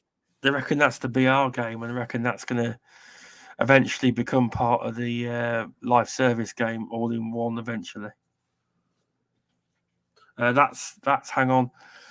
That Project Tonka is being made by Certain Affinity. That's it. That's the rumor, but they are working on Halo content. Certain Affinity are. Yeah, so here's Halo's Project Tatanka, which is a game mode.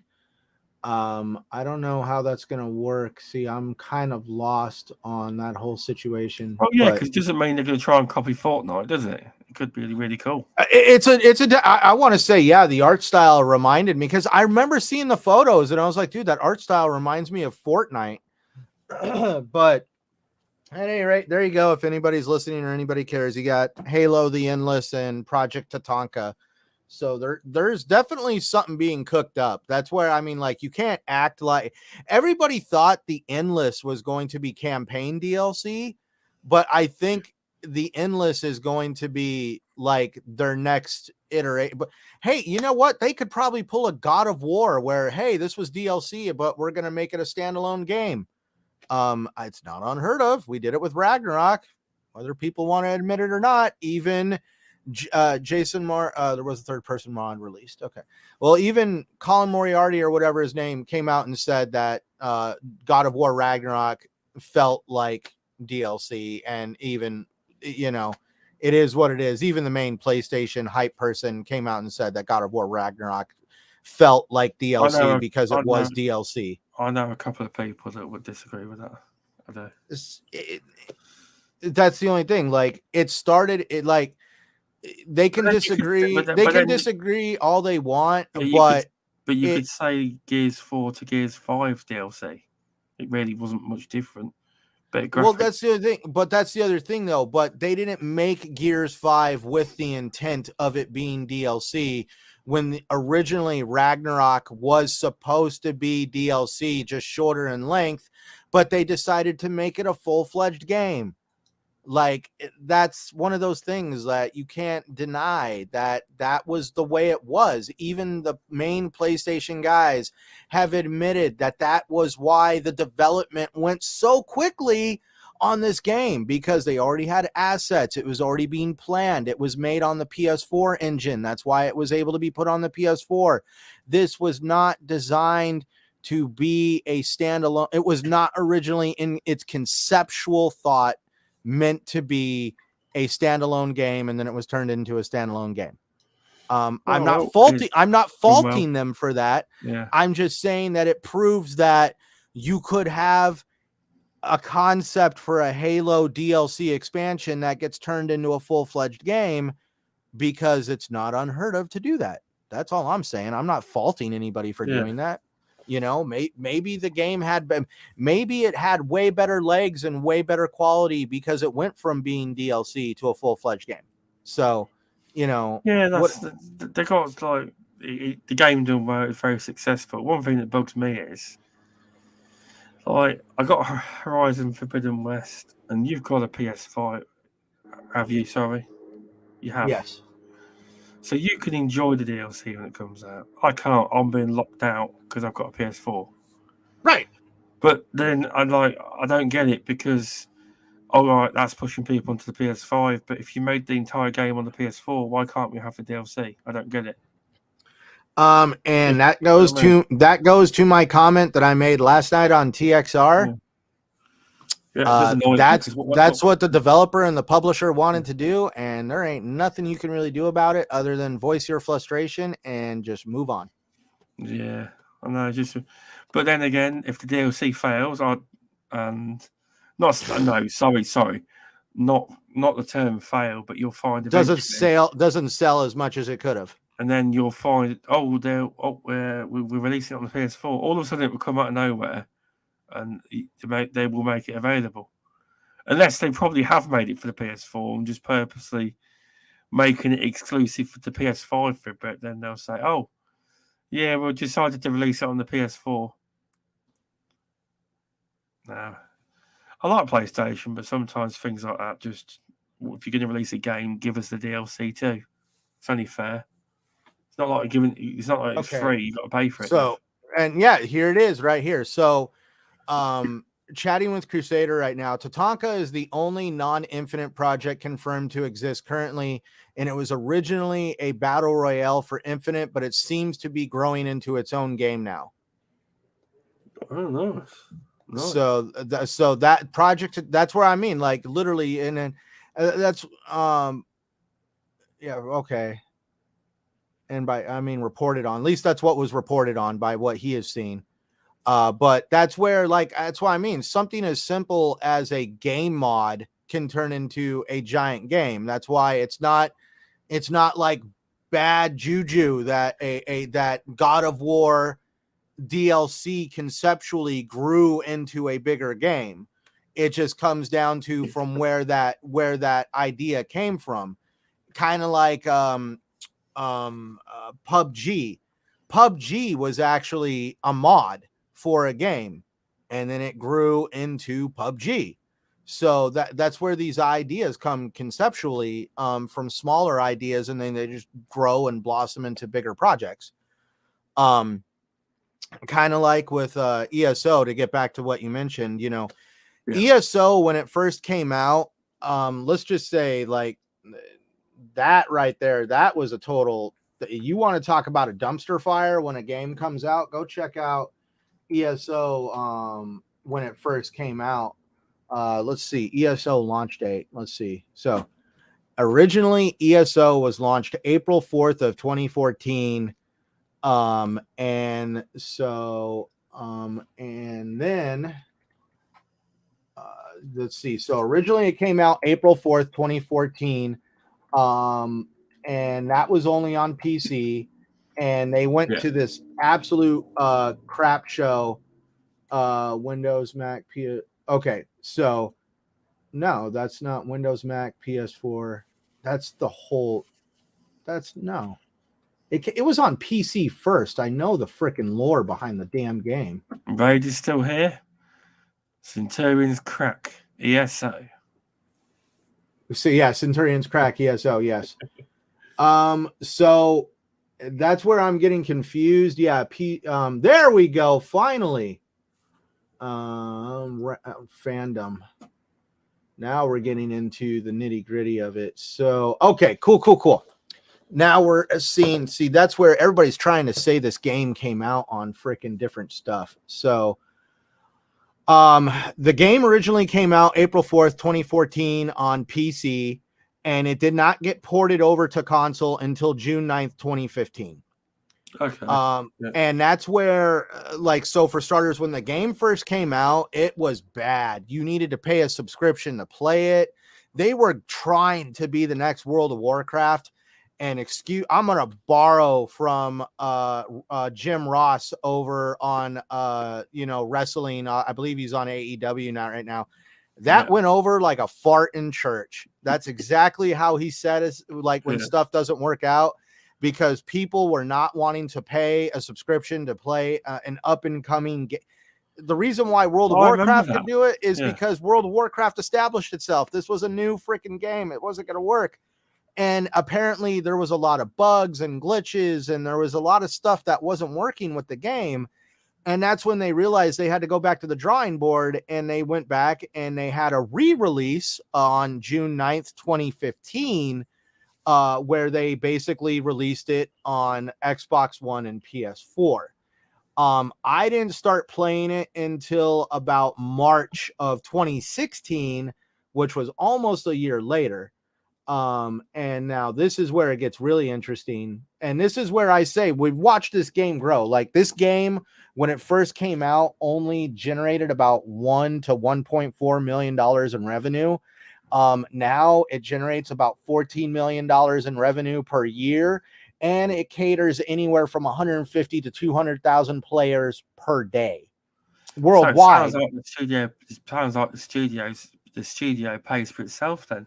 So yeah, so the development, like self-funding kind of, right? The development. I'm guessing they could probably. Well, I might be wrong.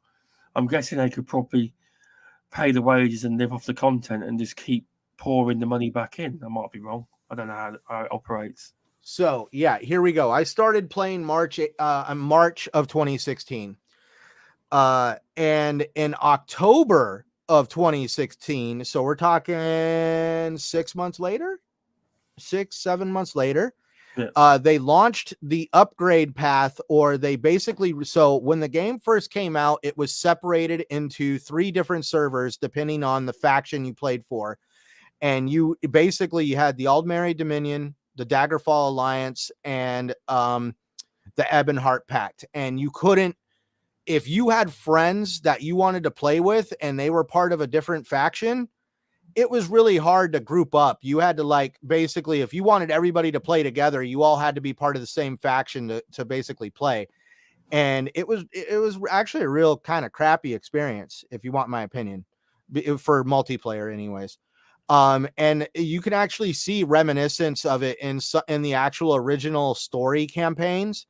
Once you do the actual main campaign for the game, you're supposed to go through and do all the faction campaigns. Oh, yeah. And Okay. and when you do the faction you belong to, and complete that campaign, you go back to a place called the Harborage, where a character called Cadwell gives you an amulet to basically transform you into a different faction, so you can go play that faction's storylines. That was the only way to go do it back in the day. Now you get to move around and do whatever the hell you want, because in October of 2016, they basically redid the game, reworked the entire game, and called it the One Tamriel expansion, where it didn't matter what faction you were part of or what level you were. The game would scale dynamically based on what level you were and how many people were part of your party, and you were no longer bound by these restrictions on what factions you were. They basically opened up the whole game. And it was the best thing to happen for the game. Player base shot right up. People were having a lot of fun with it. And when they brought the game to console, they got rid of the whole subscription based thing that to play the game, and they turned it into an optional subscription where you would get certain perks for having the subscription. I happen to have it because the perks are actually pretty damn good. But at any rate, even Blue just got the ESO subscription. It's called ESO Plus. Yeah. Okay. Okay. But the nice part is with that subscription is you get access to all the expansions and DLCs and dungeons that you can either buy separately if you want, or if you don't want to invest your money into it, you can just get the subscription and play to your heart's content. And that's what Blue has been doing. And I mean, like, he's been playing the game now, I think, for like almost a year, and he's definitely grinded out almost the entire original game, and now he's doing the DLC stuff, and he's already, I think, like a level 200 and some. So I mean, he's gaining level pretty quick. It's not like a game that where you got to like grind to get anywhere, but it's definitely an experience, especially if you want a game that constantly delivers more story, and a cohesive story. It's not like Destiny, where the story is just broken up and makes absolutely no damn sense sometimes, especially with sunsetting. Oh, why did he ever kill Cade? Cade 6, breaks my heart. Yeah. And that's one of those. Well, that's one of the things I loved about ESO is they've always kept the story going, and it's the same. Like, they have what they call in-house lore masters, and these lore masters keep the game cohesive, and they help write the next expansions for the game. And that's where they've done a really good job, and it just makes more narrative sense than Destiny. Destiny is a pretty game, and it's got a very awesome shooting mechanic, but if we're talking narrative, the first game was a narrative mess. They started dialing it in with the second game, but as soon as they started sunsetting content, the narrative went right out the window, because at this point, if you're a new player to the game, you have no idea why this guy like Cade 6 is basically non-existent in the game. You got to go on YouTube to even find out that he existed, and that the guy who killed him was was killed off and resurrected, and now he's part of the team, and it's like the narrative is so fractured because of some of the things that they've done with the game. Yeah, the onboarding process still isn't great. It's right. not. And that's where one of the cool parts is with ESO is the onboarding process. Don't get me wrong. I do believe it could be better explained. They've done a very much better job than when that game first came out, because when it first came out, there was definitely a learning curve. If you weren't trying to just experiment with it and figure things out on your own, now it's better explained when you play the game, because there's actually some decent tutorials now. But no matter what, you can always go to the community, and the community is always willing to be helpful. And I mean, we help onboard new players all the time. And like I said, I still have like Blue and even like other guys that we play with hit me up all the time on how to do stuff or where to find like certain things. Like Blue completely became lost on a quest because he basically lost one of the quest markers, and it probably took us a good 20-30 minutes to figure out where he lost this quest marker, and we had to go back and help him basically pick up where he left off in a giant quest line. And that's where, I mean, the community is very inclusive. I've always enjoyed it. I've met some really cool people on there. There's always somebody willing to help you out in the game. I mean, we could make a whole show about ESO, but I'm not wanting to turn it into that. No, but that's it's good to. I'm definitely going to download it, give it a go.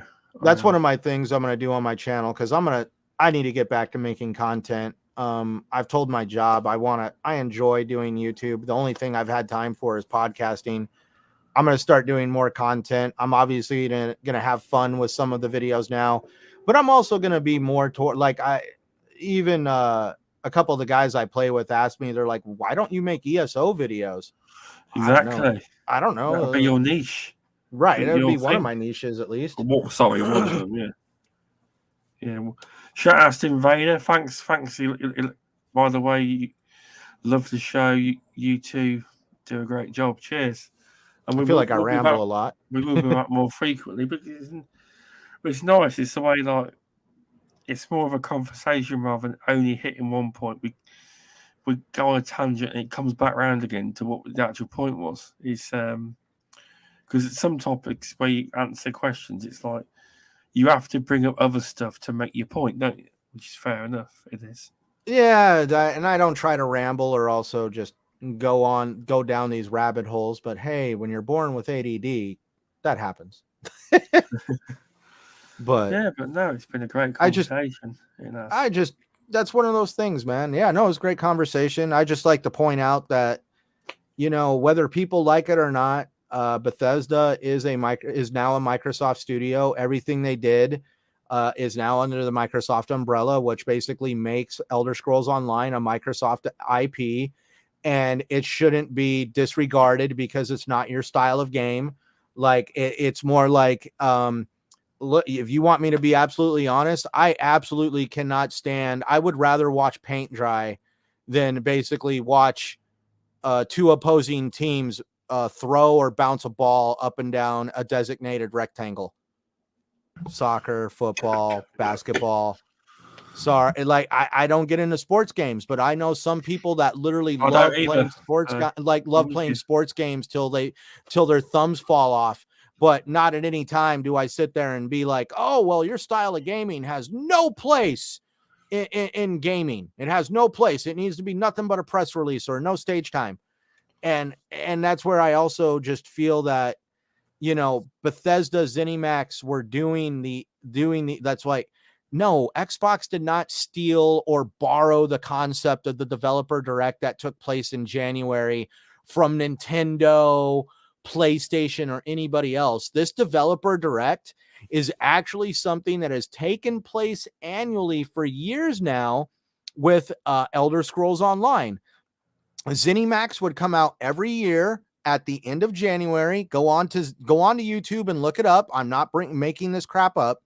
but ZeniMax has come out almost every year now, yearly, and they've always shown the next expansion for Elder Scrolls Online, the next working of the game, how they're going to change mechanics, add features, content, the roadmap for the year.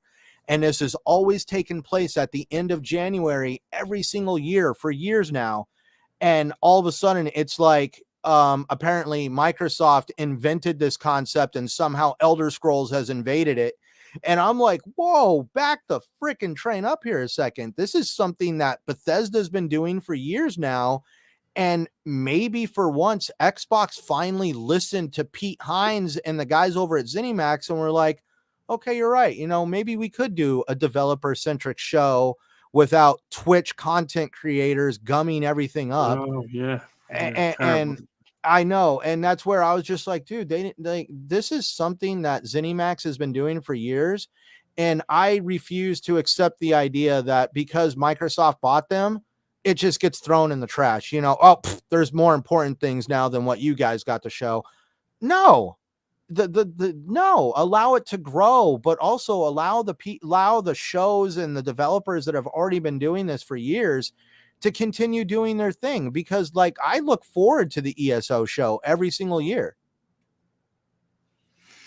Yeah. Sorry, that was a little bit of a rant. No, very valid points you've got. Yeah, definitely. But I didn't know that they did a yearly show either. So you've taught me something there.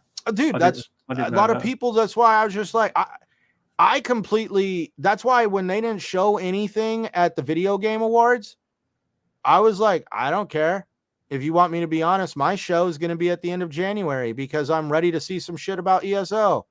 And I'll be upfront. It was definitely a much, it was, I don't want to sit there and be like, oh my God, thank God Xbox showed me something. But it was a pleasant surprise to find out that not only am I going to get my ESO Direct, but I'm also going to get some other stuff shown by Microsoft. But also at the same time, it wasn't a surprise because I'm like, oh, hey, like, look at that. They're just maximizing the amount of money that they're putting out on these shows. Why do they have to have all these showings at different parts of the year when they just all stick with the plan that they already have from other companies? I mean, Bethesda was a very successful company before Microsoft bought them, and Microsoft can build upon that, not modify, change it, or just get rid of it. Exactly. You're right there. You are. But yeah, it's been a fun chat. It's been nice to do it again after 7 months, 6 months, something. Last September. It's nice. October, November, December. It's only been 4 months. Yeah, 4 months. Gosh damn, so, don't make me feel like that much time's gone by. Jeez. 4 months.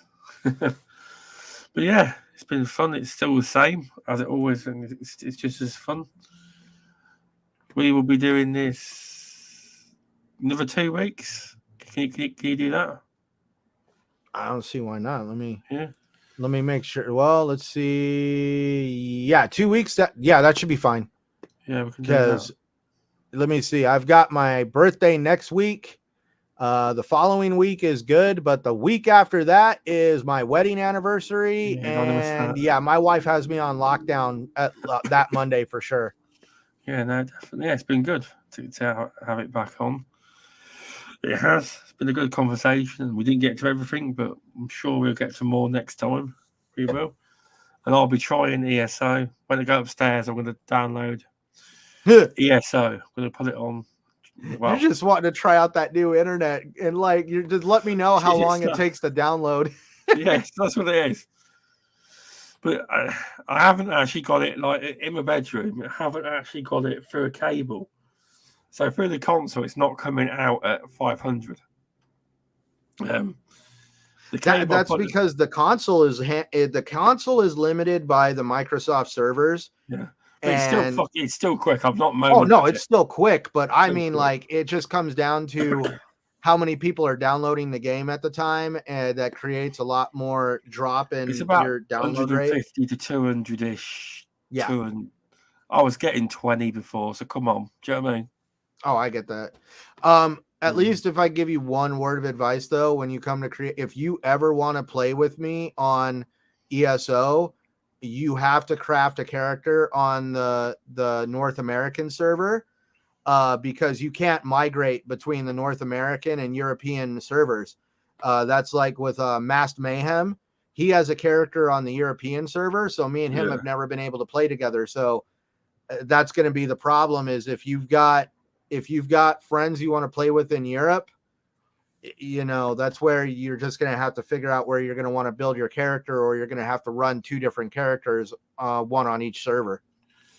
Okay, I'll have to sort that out. I will. What I'm going to do there. But yeah, it's been good. If people want to leave us a subscribe on Centurion's channel and a like and a comment on this video if you listen later. Also, a 5-star review on Spotify, Apple, Good Pods, and Amazon Music and Audible. I think we're on Audible. I'll have to check that. We're on loads of platforms. So if you check us out after, please give us a share on social media. It's 5-star reviews if you feel we're worth it. But yeah, it's been fun to be back again. And we will see you in 2 weeks on my YouTube channel. It will be. So see you all soon. Thanks everyone for tuning in. Later.